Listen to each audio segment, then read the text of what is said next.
Of the fall series. It is my great pleasure to be able to introduce our lecturer tonight, Professor Zhang Li. Professor Li and I met for the first time in Beijing. It's really great to be able to say something like that. I was in some exotic part of the world and I met this wonderful gentleman over here. And Brian invited me to dinner with him at a very unique vegetarian Chinese restaurant. And I will not make you envious about all the wonderful things that we had over dinner that night. He ordered, of course, because I was afraid to order off the menu. Although it was translated into English,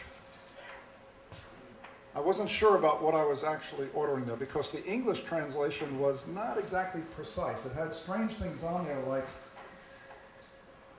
student wired friendly was one of the dishes. Why it said student wired friendly, I have no idea, but that was one of the dishes, and I was not about to eat a wired student that evening. So I left it to Brian to make the order, and we had this wonderful meal, a very nice conversation, and the rest is history. And here is Professor Zhang. He is our third professor of practice. We, as some of you know, recently instituted the Professor of Practice program just about 2 years ago, and we've had some wonderful faculty visiting us from Germany, from Italy, and now from China. And so it is my pleasure to introduce him.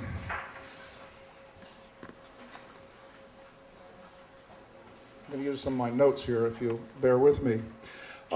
Professor Li is a registered architect in China. He is a practicing architect. He is a principal and founder of the firm TeamMinus Atelier. He is also an academic. He teaches at Tsinghua University, which is one of the premier institutions in China, and one of the top schools of architecture is at Tsinghua University in Beijing, where he is the associate dean. He is the partner and founding director of design of TeamMinus Atelier. He is a member of the board of directors of the Architectural Society of China. His educational background is, he has received both his undergraduate and graduate degrees at Tsinghua University and was also the Frank Tsao Fellow at the GSD at Harvard University in 2004 and 2005. He has taught at both the undergraduate and graduate level at Tsinghua and at other institutions. He was the co-studio master with other faculty in studios that were run jointly between the Berlage Institute and Tsinghua University and between the Tsinghua University and Turin Polytechnic. He's also been instructors, he's an instructor at Tsinghua, both in studio as well as in theory courses that have titles such as The Introduction to Modern Architecture, Reading in Architecture, and Thinking in Contemporary Architecture. And he has been a guest critic at Harvard University. He has an extensive practice currently on the boards, and I think we'll see some of these things tonight, is the Shanghai Industrial Museum and the Central Park and Cultural District in Zhaozhan in Zhejiang, and also the Lanshan Cultural Center in Rizhao, Jiangdong. And you'll excuse me for my pronunciation, Brian, I'm sure. Built projects, or I should say projects that are currently under construction, are the Visitor Center in Tibet, and the Fangtai Urban Planning Museum in Beijing, and the Junjin mixed-use building that is also in Beijing. And built projects include the Provincial Hall and Roof Park, which was part of the China Pavilion in the Shanghai Expo in 2010. He's also built the National Flower Show in Beijing Logistical Center in Beijing, and the Media Center at the Olympic Rowing Center in Beijing. I'm assuming that was associated with the Olympics. And the Zhangjiang Cultural Center in Gansu, for which that project received the National Grand Design Award in 2009, and also received an ASC Design Award in 2008. So please join me in welcoming Professor Brian Zhang Li.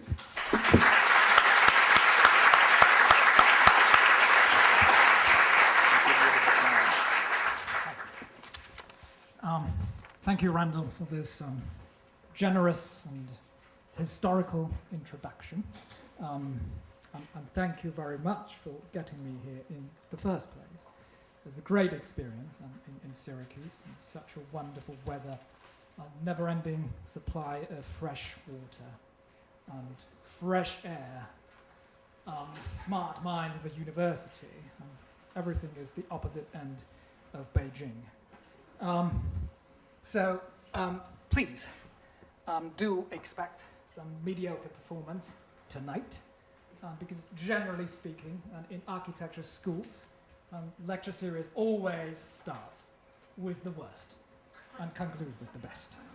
I'm going to continue that tradition. So, continuum. What is this continuum? It starts with this. 5th to 6th century, the 5th to 6th century, chess game was supposedly to have been invented in India. And since then, almost every part of the world, the game is played by putting your pieces in the center of the square. But starting from the 7th century, in China, Korea, and Japan, a variation of this chess game called Chinese chess, the piece is played at the intersection of the grid. There is a difference there. When you put a piece in the square, you claim a territory. It's a two-dimensional territory. When you put a piece at the intersection of a grid, you are on a network that occupying 0-dimension space, only a dot, a place, location. French label, or French wine, which they're very proud of, showing the date, the number of year in which the Weingart was established and then the wine was produced. And this is from 18th century Chinese porcelain. And there is also this label. It only shows the name of the emperor of that year. So there is some difference in the interpretation of time here. A linear model and a non-linear model, where you go time and again to where you started. Because each time there's a change of an emperor or dynasty, there's a reset of the recording of time. So putting these two diagrams together, the continuum of space and the continuum of time, you will end up with this diagram as a web of dots in both time and space. Any individual existence, a person, a building, a city, an individual event, they only occupy one particular dot in this web and is connected to all the rest in mystic means. So this continuum of this web of time and space is very visible in traditional Chinese culture. As you can see, the building here is from Como in Italy, and here is the Summer Palace in Beijing. And the world, it's simply so nice when you have different interpretations and ideas. But this all ended in the 20th century. This is in Mao's period, and he brought this industrialization to Chinese cities, and because industrialization was thought then as the sign of progress. So, standing here in an ancient temple, you have all this glorious image of chimneys and steel frames, and this is the glamour of the Beijing Steel Company. And 40 years, 70 years later, we are approaching this is this generic so-called modern city in China, which makes the Chinese cities everywhere the same. It's saying goodbye, having a break with all the continuum we have enjoyed for such a long time. And what's worse is that people starting to actually buying this post-modernity idea is not to have a break with the pre-industrial era, but also to have a break with all the times happening in the past, with yesterday, with last hour, with last minute. So competition for new styles, iconic buildings, starting from what happened in the 1990s in Shanghai, this collection of iconic skyscrapers, to those iconic buildings in Beijing, and it simply gets into this spiral of iconic buildings, some really nice ones, some really controversial ones. Well, on one hand, this surge of iconic buildings and really radical experiments in Chinese cities did bring a new way of individual expression, a new kind of adventurous spirit in culture making. But at the same time, it also provoked arrogance and irresponsibility in the owners of these buildings. 2009, February the 9th, there was this fire of CCTV. And it seems like a big shock to all this trend of this belief and faith in the iconic building person. The owner of the building was simply so arrogant that they did something that is illegal in China, having firework parties on construction sites before the building completed. And they had done so for 3 years, and this was last year they did so. So the whole board of owner was fired and some put into prison, and big question marks were given to these trend in building these iconic buildings, or this trend of trying to break yourself away from everything happens elsewhere and in the past.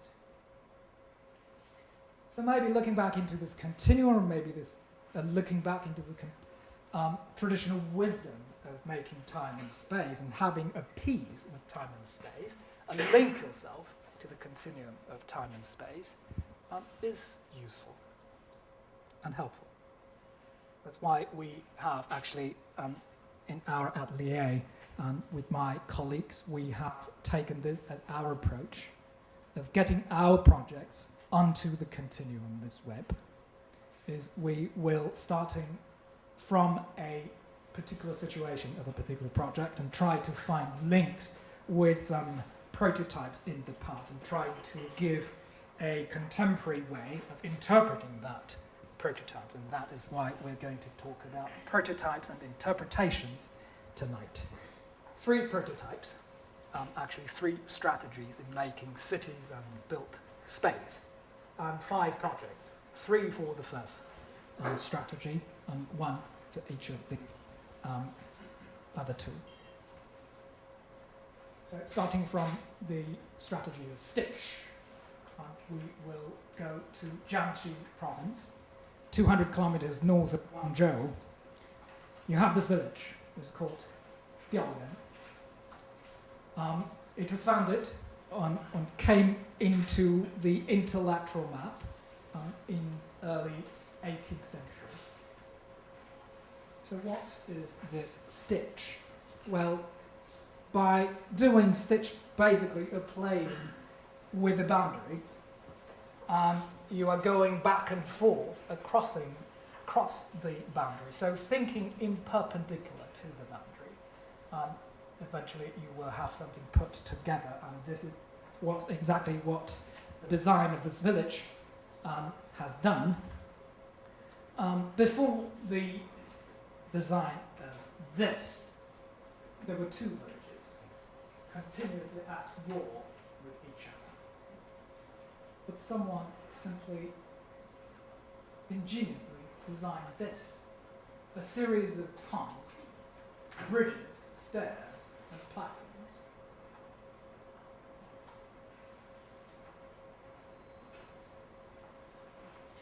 This is some kind of urban place that would have made Elder Rossi envy. And actually the two villages were merged into one ever since 11th century. So it really stitched the spaces and the people together.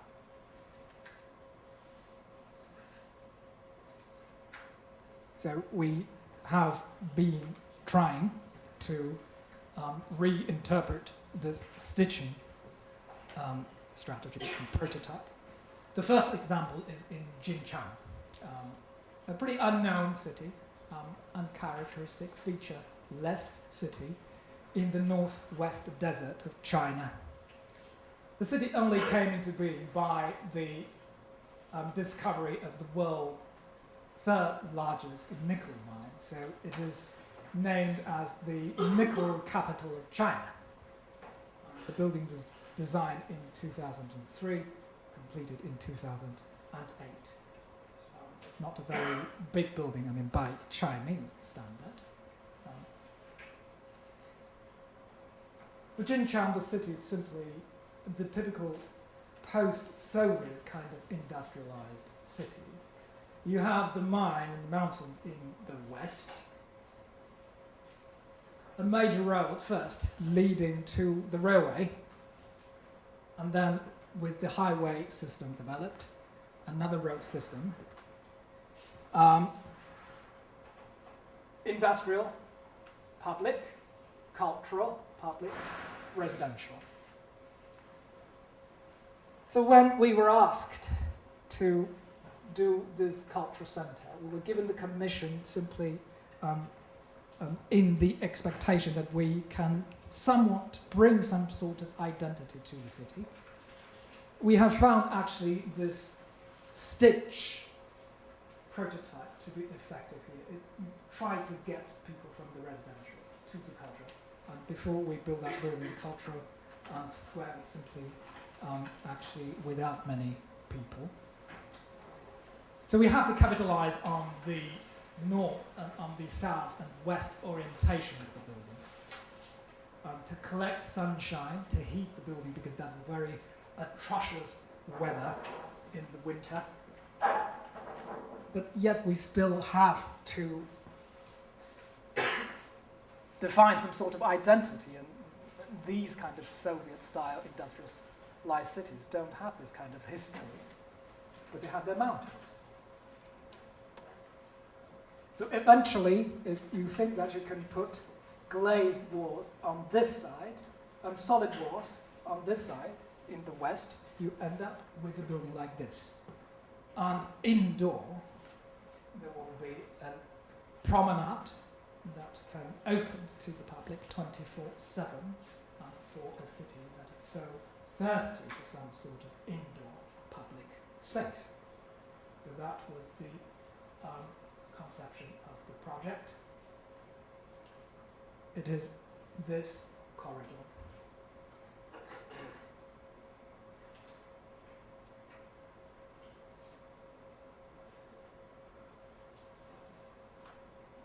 We argued strongly to open this 24/7 to the public. At first, the decision makers in the city were quite skeptic.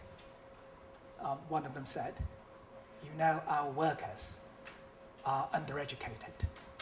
They would do everything in such a public space, including PE." And we argued, if you provide a decent space for public activity, no one will behave without decency. So our proposal was accepted, and it was open, and no one peed. And the interior material is very cheap, actually. The artificial wooden flooring that you can buy at very low price in China.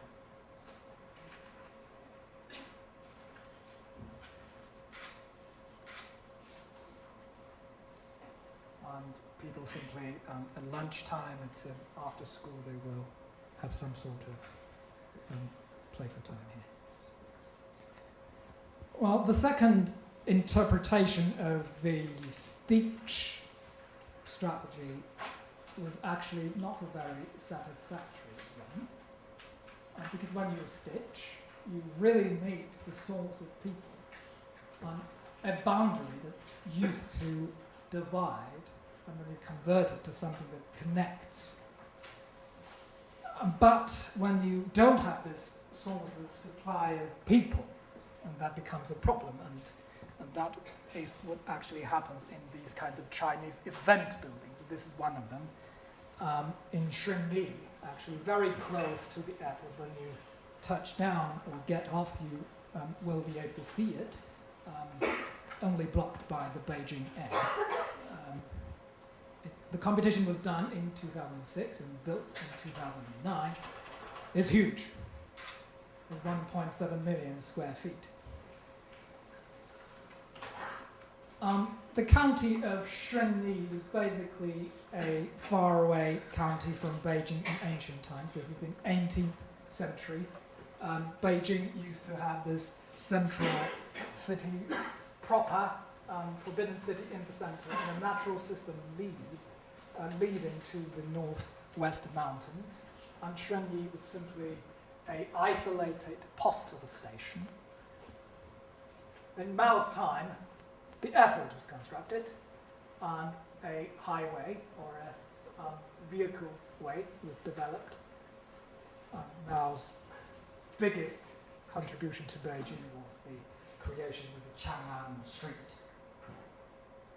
And later after the 1980s, when this kind of commercialism and economic boom took place, airports were significantly enlarged, and new towns appear around Beijing, including Syracuse. And here, at this intersection, is the site for this complex. It is the joint of a highway and a local way leading to the center of Syracuse. And here we have the Beijing International Airport. We found ourselves pretty incapable of dealing with such projects without any history, without any local identity, this complete modern thing. So we tried to orient the building to the future development, which was promised by the planning authority, and this very monumental roundabout, which is the first roundabout when people drive out of Beijing. And the stitch was done in such a way that we have all these modular spaces in giant volumes, and we have 36 of these umbrella structure, which represents the flower industry, if you like, a bit, and with all kinds of bells and whistles in terms of green building technology. So it ends up with this. Public space, both on the ground and on the top of the first floor, and semi-open public theatre. And these umbrellas simply aligned with each other and penetrate the building from the eastern side to the western side. And a building for the event, and later reused as a fair building. So this is the umbrella, 92 metric tons of each.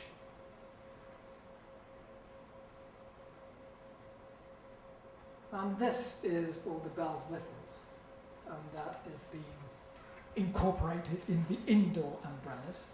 And you have some temperature-driven looms on top, and you have this kind of spoiler in the center, rainwater collection and lighting, so on and so forth. And all these were done by a green building engineer, because the building calculated and later measured beautifully in green building and numbers. He was very excited saying that this was the first time his ideas were completely adopted. But when it comes to something like this, when it things this ugly, well, first time for him, last time for me. The bells and whistle, it's the giant leaf structure. And this is when it was constructed.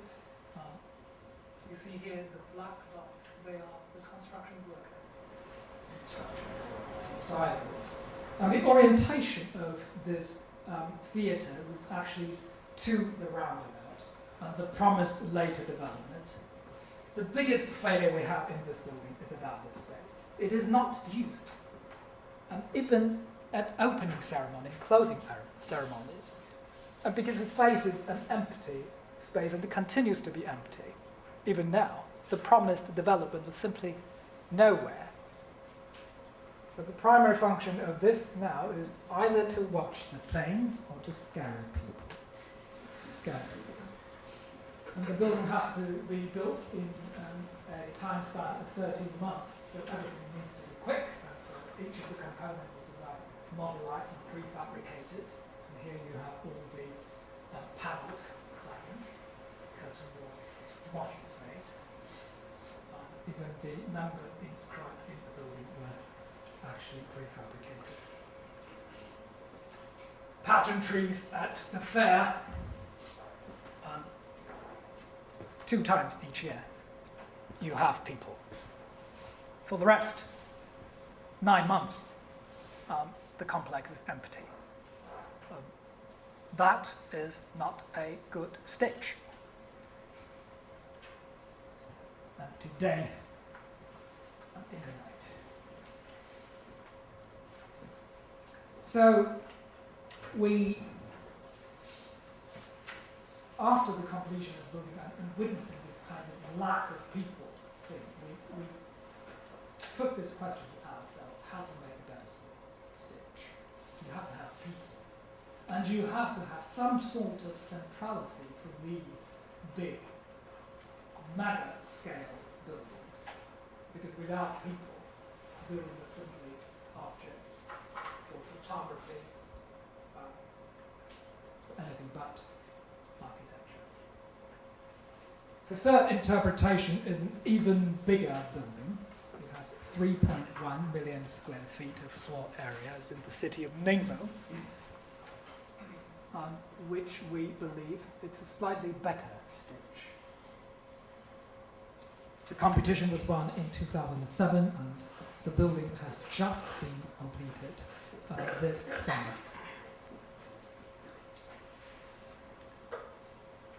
The city of Ningbo is one of the richest cities in China, in southern China.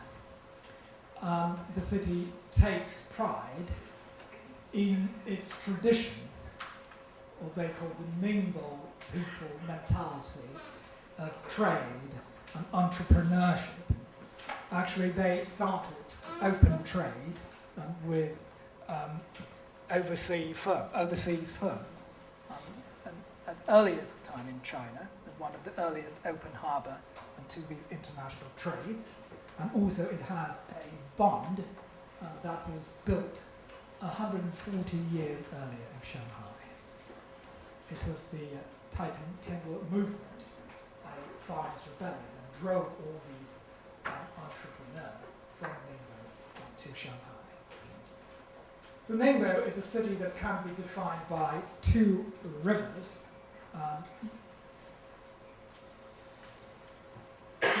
They join into one, to the north and eventually to the sea. At the fork of this intersection is where the city of Ningbo started. All of this city and later grown to bigger area, and this is where the center of Ningbo and there's all the attraction of the local identity is. Even though after the 2000 the city tries to have some new town here, it doesn't change the fact that along this river you have this centrality. This is where the Ningbo is. And our site this time is very close to the centre. It is one of the 3 industrial sites. The factories were simply pulled away. One for flour industry, one for shipbuilding, and one for silk. Silk is our site.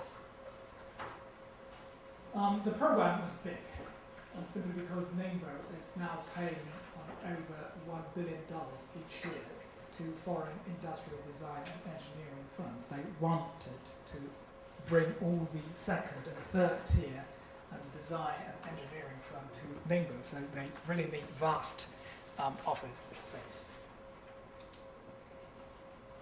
This is across the river. You have all these buildings in parallel with the river, actually forming a wall. Some of the buildings I believe you can recognize. This is Wangshu's Museum of Fine Art of Ningbo. By the way, it's also empty now. Ma Qingyun's Urban Planning Museum, the old and new restorations of the Bond. This time we tried to stitch the inner city to the river, to the waterfront. If the program asks for 5 or 6 tall buildings, let them be as ugly, as featureless as they are, as stupid as they are. Let's just put them on the side of it, but in perpendicular to the river. So we advocated this stitch, meaning if one of the hand represents the river and the energy of the river, the other represents the built city, the energy of the urban life. They should intersect with each other this way. We won the competition. This is the final implemented design, but compromises are made. And because in the original design proposal, we simply put 5 these buildings above a fragmented, small scale neighborhood. Everyone loved the way the 5 buildings were put because it connects the city to the river, but they hated about the lower level urbanism, so we had to change to such a compromise. We did 3 things. The first is to put the building in perpendicular to the river, so they wouldn't block or close the city off the waterfront.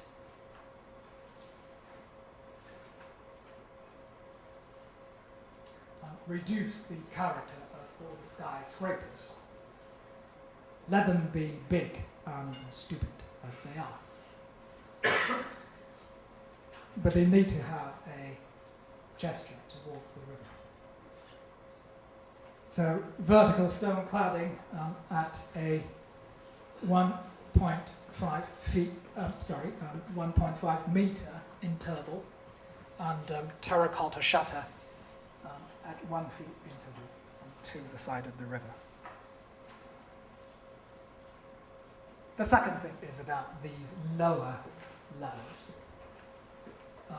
This is the compromise, yet we have done something that hasn't been done in Ningbo before, is to mix different two kinds of scale. In the horizontal you have the small scale fragmentation of these large volumes. On the upper floor you have this shameless big buildings. This is just to remind the fabric and the urbanism of the local towns and villages. And to our surprise, even before the building was completed, these places were full, all leased, all bought or rented. People now are trying to furniture and decorate their own shops, cafes, bookstores, things like that. And some activity is already there. So they contrast in every sense with the space above.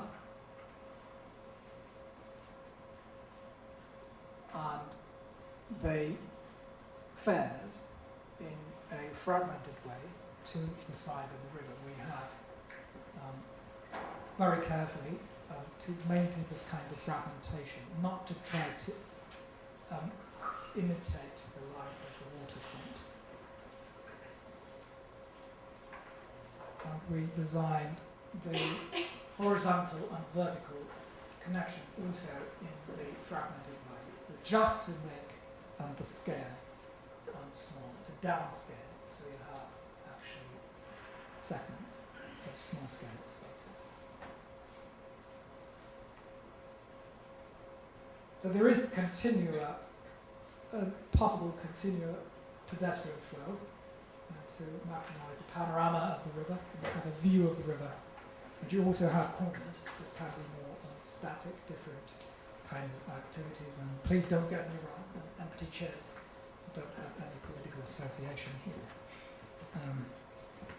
And also the vertical connection, they are designed not to be connected with each other. So people have to do this zigzag when they get to the top level.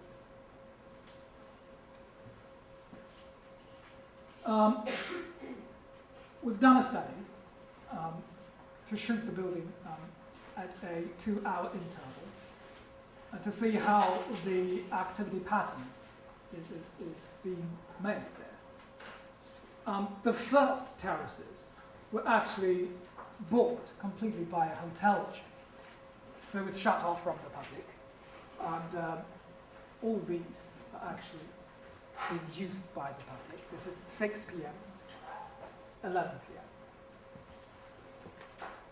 And the third thing, actually something that we are most proud of, is the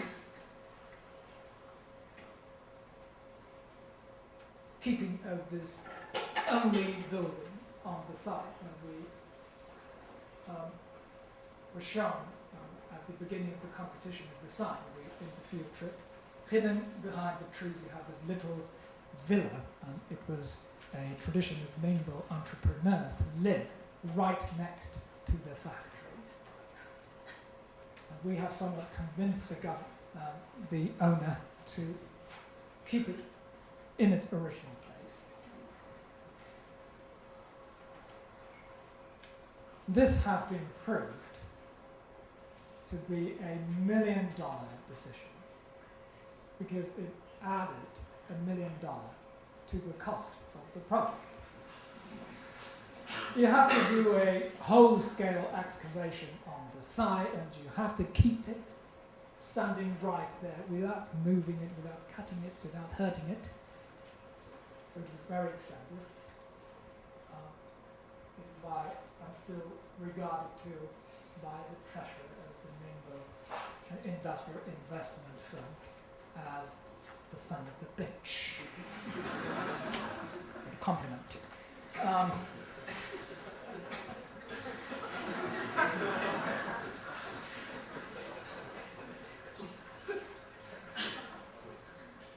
So in the end, you have this, but you have 64 piles keeping that thing in place.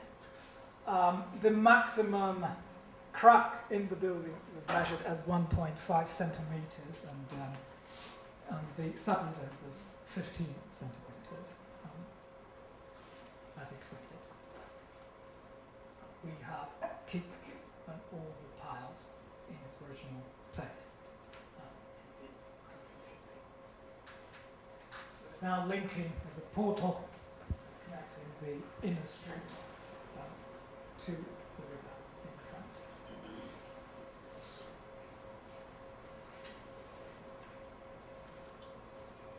There is an advantage of being small in these giants. Create some sort of center of attraction. Lunchtime activities, morning activities. The second strategy is matrix. The prototype is the Jiuzhou Qingyan. I have to translate that, and I have to do that in slightly better than the translation of Chinese menus. It means 9 continents in harmony in Chinese. It was built in the 1720s to the 1750s by 2 consecutive emperors. It was in Yuan, or the old Grand Summer Palace. The point of having these matrices is that you can make a place more powerful by creating not only one object, but a series of objects sharing basically the same theme. And the difference among these connected or related objects will simply make the experience stronger. It's like even a crescendo when you visit them one by one. That is the ruins of the Jiuzhou Qingyan in Yangyuan, because it was burnt down completely by the British and the French ally in 1860. So the matrix is like these kind of serial paintings, all pretty similar to the theme and variation composition in Western classical music.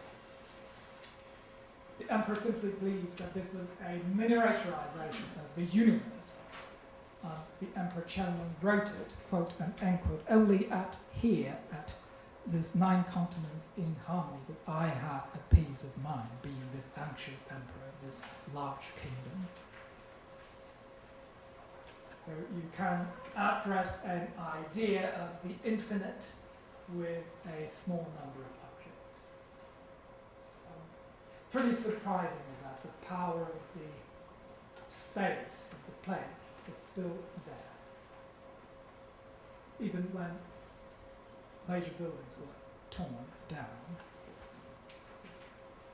So our interpretation, or actually a transcription of this prototype, is in the Shanghai Expo.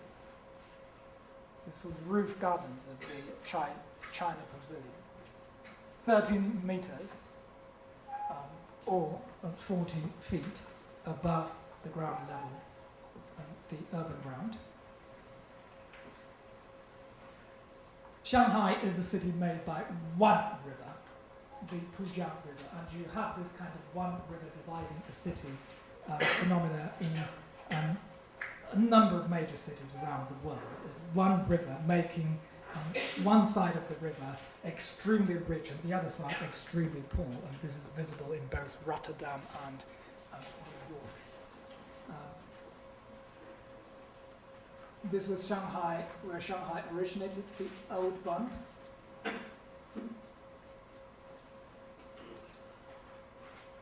And then, after the communist acquisition of the mainland, the development of Shanghai, and inevitably industrialization, was Mao's invention of a large shipbuilding factory at the side of the river. Most Chinese submarines was built here. And in the 90s, you have this, on the other end, opposite to the Elk Front, there's the Pudong to the eastern side. The collection of forests of skyscrapers we have seen before is just a measure trying to vitalize the poorer half of Shanghai. So when, for the Shanghai Expo, the plan was made across the river, it was actually a very plausible thing.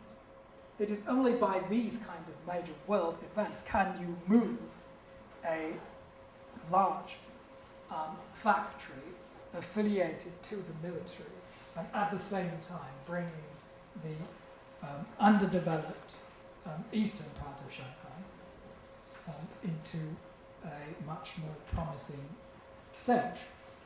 So it's a cleverer strategy than the Beijing Olympics. We were thrilled by this plan. And when we took part in the competition for one of the 4 permanent buildings in the center of the eastern side of the World Expo Park, this China Pavilion, we again thought about creating a public space. So we handled in this proposition. Well, the proposition was good enough for us to stay in the game, but not good enough to be built, because there is another one. From a old, established Chinese architect. I personally admire him very much. And we simply just have different understandings of what Chineseness, or this kind of national identity is. He's at the age of my father, so he certainly have this bearing of all the memories of the humiliations and the nationalism. So he advocated for the monumentality. He's a very kind of nice person. And we were asked to merge. And this was something that hasn't been heard of. There's the merge. And in the process of the merge, we basically designed and built the plinth for the giant umbrella. We have, along the whole process, every minute been thinking about how to soften the dominance and monumentality, or this power-claiming kind of masculine structure of the umbrella. And our chance came when the decision makers decided to build a roof park on top of the plinth. So we have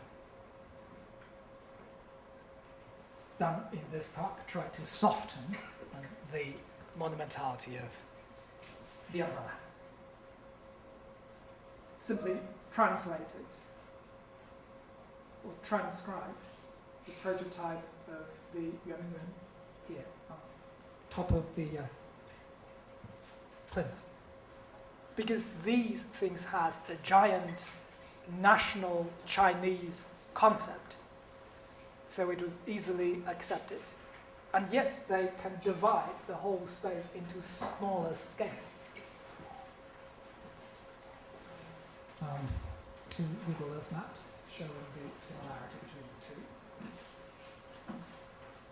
Each of these 8 islands connected by water represents a way of human habitat, a geological condition, from farmlands to desert.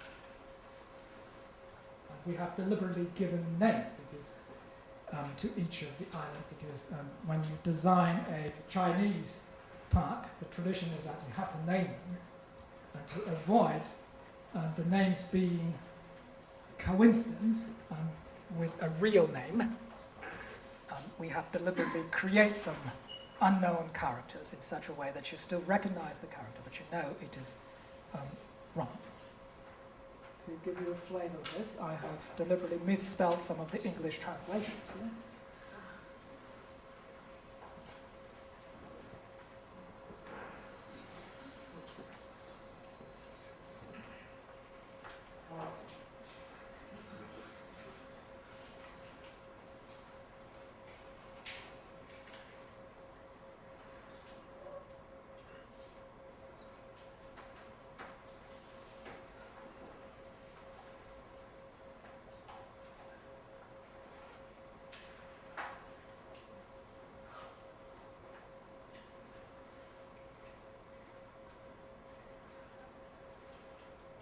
Because the last is right the space below the umbrella where people get down to the space. By Chinese fire regulation, we need 26 vents for smoke on top of the plinth. And so we reused the overproduced frames here. And believe me, because the building was made in such a rapid way, that some of these decorated rafters were later removed. So we have a supply of these frames. We just use them in the vents. And another thing is we have 4 groups of small cafes and tea houses And we have, in these buildings, tried to reinterpret what the traditional Chinese idea of a garden house is transparent light and very accessible. This is the wall section. Because all the building is basically held from these frames, so that it becomes lighter.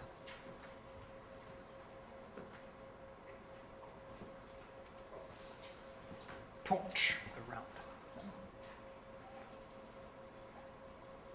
And they should have a steer contrast between these buildings and the large pavilion. So the point of these gardens is that they should be small-scale gardens of their own right when you are turning your back onto that giant umbrella.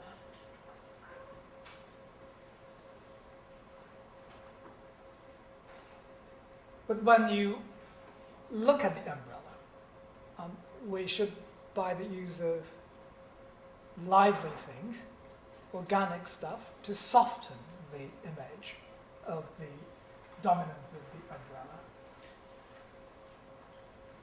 or simply take some of the visibility away.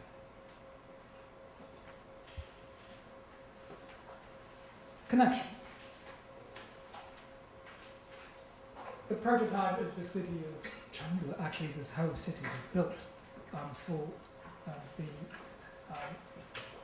vacation palace for the empress, the royal family, in the year between 1700 and 1792.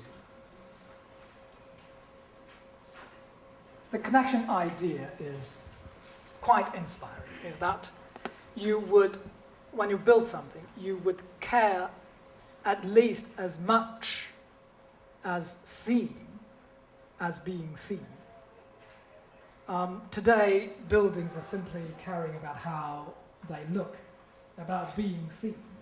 But what do you see is actually something that matters in the connection and in the identity making, the place making of the city.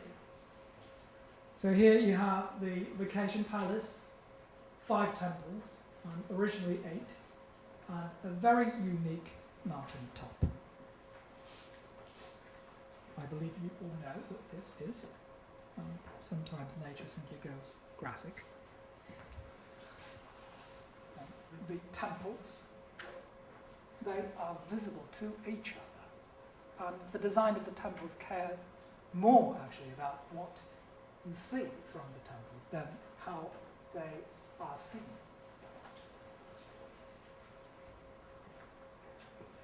So everywhere around the city you have this kind of connection, very strong, very intense.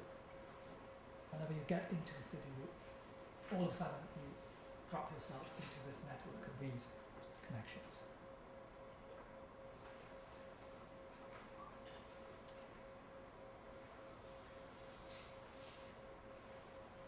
Our interpretation of this was made in our project in the Tibetan community in Yushu in 2010. The building is still under construction at the moment. It's one of the smaller buildings we have made, but the toughest, and perhaps a very humbling experience. The Tibetans in the Chinese territory basically can be divided into 3 major areas, which is known by the Tibetan word Bokcho Katsu.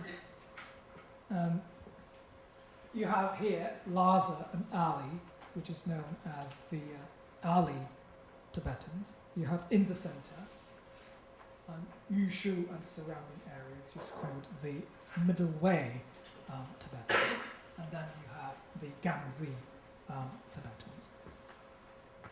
Yushu actually is the center of the middle branch of the middle tribe, and was known for its trade with other ethnic groups and other religions. It is the starting point of major Chinese rivers as well, so high altitude. The city was got an earthquake, was struck by an earthquake in 2010. So the project is actually within the whole package of reconstruction projects. The city is located in the T-shaped valley, known for its big cairn. A cairn is basically a pile of stones in religious belief and religious service. And what is unique about Yushu is that it has the world's largest Tibetan cairn. 2.5 billion pieces of stone. And these stones are inscribed with Tibetan Buddhism texts and was purchased by pilgrims, put carefully into this pile, and then there, the longer, the bigger, actually the more intensive your belief. And this Yushu community is entirely built upon this production of many stones, with these stones to be put into the cairn. That is why actually after earthquake, the first thing they rebuilt was the cairn, not their homes.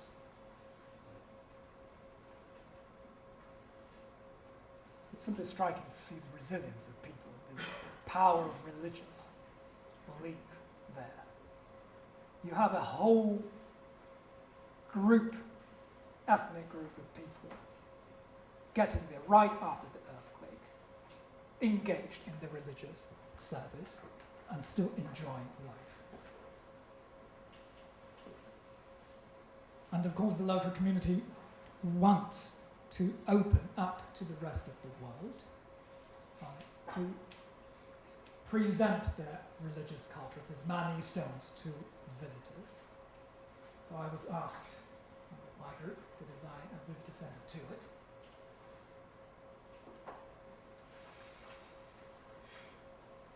Resilience is simply breathtaking.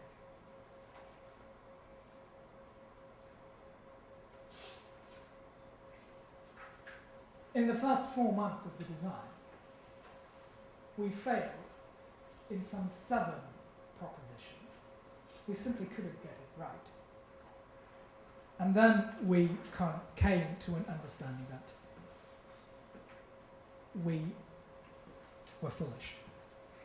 We thought we were the specialists invited to solve a problem. Actually, it is we that is being helped by the local people. Actually, we had been part of the problem instead of the solution. So we invited one prominent Tibetan historian on Mani stone history, sounding siren in the team, and he gave 3 lectures. And he explained to us this whole story of the Mani stone religion in Yushu. We understood that actually it is not about this cairn alone. There are a myriad of sites having religious values. It is this web of religious existence in the whole area to the local people. You have these kind of hot spring dancing, which is the religious dancing was invented, and quarry of the stones. So, to put it in a map, you would end up with the center is the cairn, and all surrounding it there is this myriad supply of places. And that is something, because when you have these available, certainly you can adopt the connection strategy with the interpret the connection prototype. So we selected 11 of these connect it to our field, build a watchtower for each of these, and center around a square building, and ended up with this. And because of the altitude and the relatively limited supply of modern technology, and all of these are to be built by local material and local craftsmanship. And we have a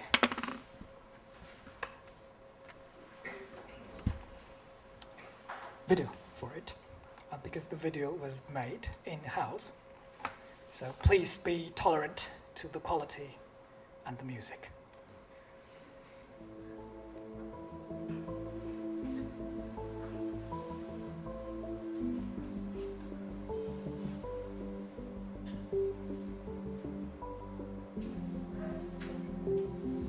The video was made in an early design stage. There are important elements that are changed in the local development.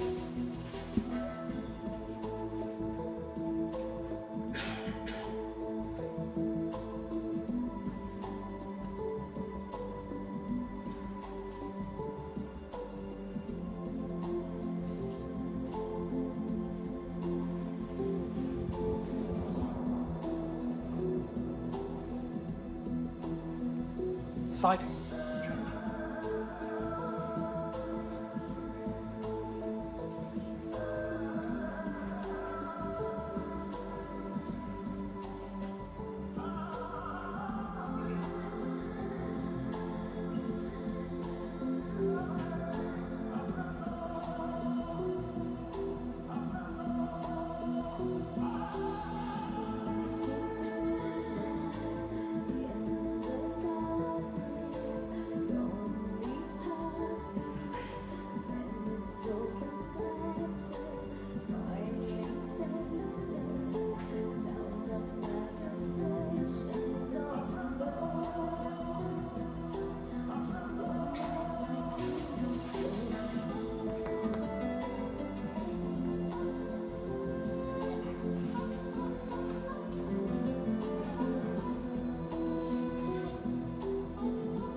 Several issues on the implementation and in the later developments.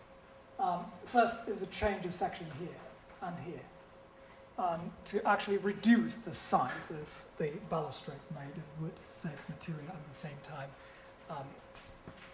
have made a better connection from the courtyard to outside, because we have actually blocked the view by having this setback.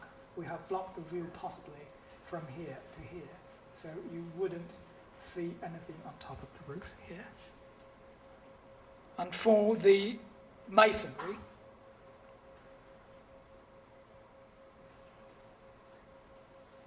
we have revised the wall section a little bit, and also tested the possible ways of doing the masonry. Actually, the most important is not finding the material, but the right people to build it. We actually found two groups of Tibetan craftsmen, masons who can do the masonry. They can do very skillful and very sound masonry. when I say sound, I mean there is sound.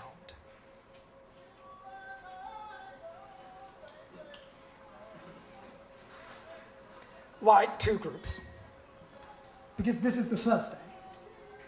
The second day, they're a little bit bored. The third day, they're completely bored. And the fourth day, they wouldn't do anything. So you can have 2 groups, actually. That is the passionate to get people. They're very much impressed. So the masonry currently is going like this, and then for the wooden balustrades, because we wanted to reuse the wood, because usually it's simply a pristine place, and very little things grow there, and it's very hard to achieve wood. So you have to recycle, this is a must, recycle some of the wood collected from the ruins of the earthquake. Then we have to develop some sort of working detail that is to the opposite of what we have now in a big city. It's not for the precision of construction, but for the imprecision of construction. It has to be tolerant and for all this relatively low-tech construction, but at the same time express a value from it. So we have made 190 of these sections, and also we have leased a warehouse near our office and made a 1-to-1 mock-up to test the details. The possible misalignment of nails. And this is what is being done now by the local construction team. So what happens on top? The connections, they seem to be pointing to the right places. But what really happens is to be tested. And then there is a last connection, is in the courtyard to the sky. My favorite image of any built space, one image that I can't end a lecture without. Summer Palace, every 2 years the lake is dried for hygiene reasons. And when it snows, it suddenly turns a theater of urban activity in this metropolitan city of Beijing.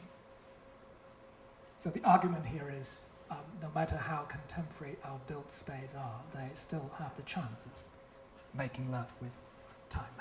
That's it.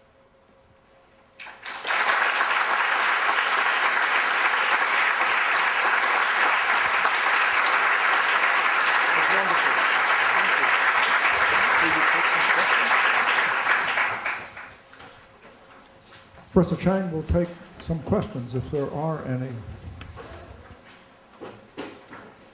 Yes.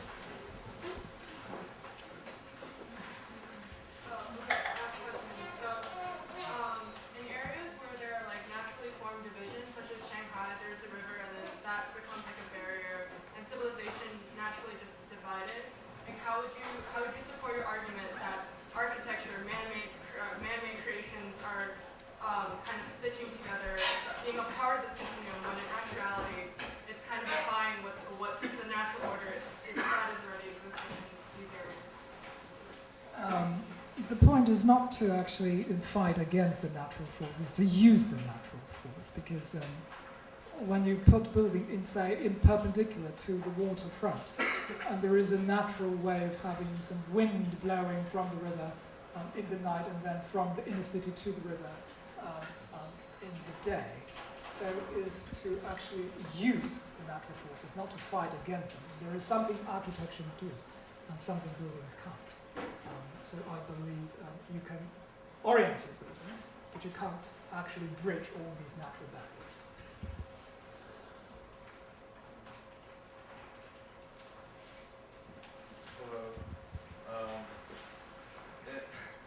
In regards to, sorry, I don't remember the name of the building, but one with the umbrellas.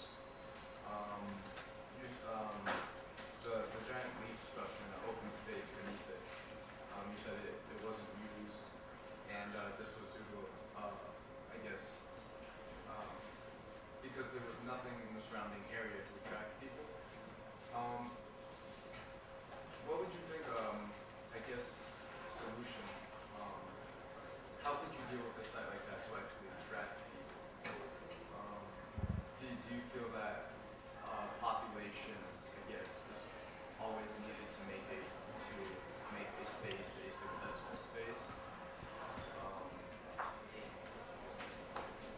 Well, I think actually, well, this is a very nice question. You have almost the same issue everywhere around the world, is how to create a black hole of people, that people would like to be here and create a destination. But for most of the time, it's simply failed for these kind of complete new towns or newly invented destinations. I believe tradition had something to do with it, but it's not the 100% answer.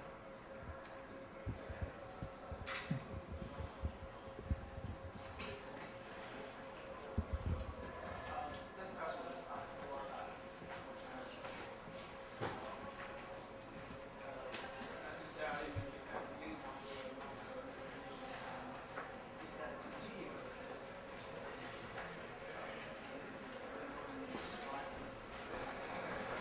what do you think about young architects and new generations should work around the world? Okay, the question is important. Thank you for the question. Is that in the lecture I have said that the continuum is broken, and what the new generation of Chinese architects need to do. And this is a broad, very broad question, and I believe it's impossible for me to answer perfectly. But let me try. I can only offer some observations to it. I believe the continuum is not only broken in China, but also perhaps in other parts of the world, because this postmodern, never-ending pursuit for the newer, the willingness to say goodbye to everything that exists or hadn't existed. So I believe the sincere modesty and curiosity to history might help.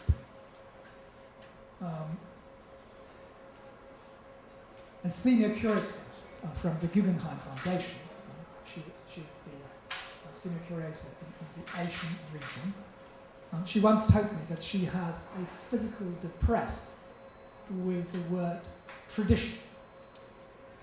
Well, I have to say, I have a physical depressed to the fact that she has a physical depressed with the word tradition. Why do we fear so much about tradition? Why do we want to so much break away with our cultural root? And architecture has been existing for thousands of years in civilization, and human bodies doesn't change very much. So I believe a genuine curiosity to history will help a lot.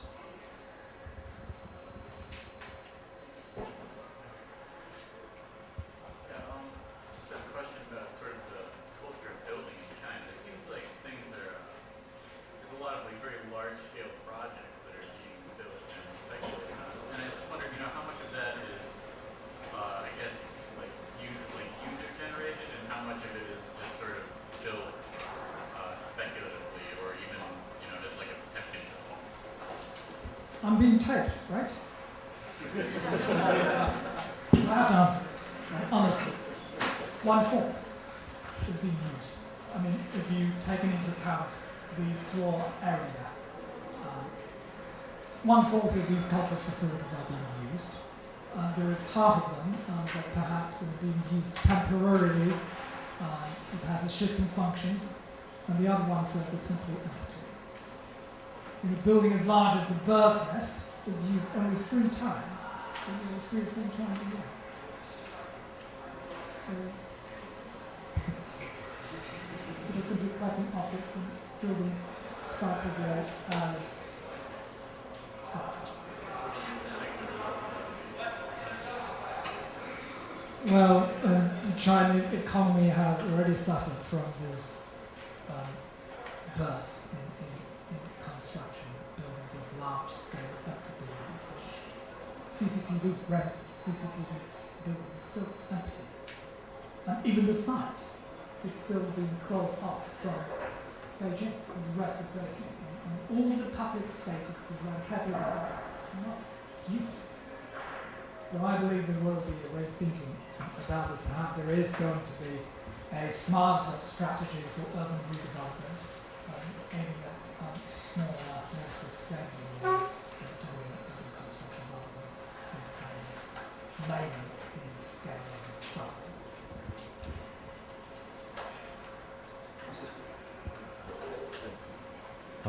I've got too many questions, and each one of them could probably lectures. I really enjoyed the lecture, the clarity, the precision, the initial data, the distinction between the Western idea of occupying space and the Asian idea of the part of a network, the continuum between time and space. I think it has incredible implications that are fascinating. And much more pragmatically, as you know, I've done quite a bit of work, but a lot of work in Asia. And my experience is that I guess I want to clarify the role of the architect, or your position as an emerging architect with an authority, both intellectual and professional, because you're an associate dean here. Your position, seen from the West, seems contrary to the main trend of what's going on in China. You know, we don't work with developers that have built 1 million apartments in 1 year. Right? There is very little room in there, one would think at first, to incorporate the kind of ideas you have. And curiously enough, we work with similar ideas when we say, let the towers be as stupid as they are, and work with the ground plane of a public space. I guess part of my question is, try to clarify the role and the status of the architect. So sorry. Is your position representative of an emerging sort of critique of what has happened, what has been happening to the invasion of Western architects that come and produce the German village and the Italian village in Shanghai? Is there a sort of intelligence that is emerging that you would say you're representative of, both in academia and in practice? Well, thank you for this comment, and actually, someone as intellectual as Francis as you, I believe you have so much experience in China, and that I believe actually the Western architects are not invading China. I hate the notion that Western architects are invading. You know, the free exchange of ideas is by no means bad. Yeah. And yes, I believe there are more and more opportunities for architects to behave, to practice in a more critical way, is to use the possibility of each one as an argument, and at the same time trying to realize it as an argument. So I believe people like you who's actually doing this kind of, helping this trend of criticism and polemic debate in architecture, it's really making a contribution to the overall development of architecture in China as a nation. Brian, thank you very much.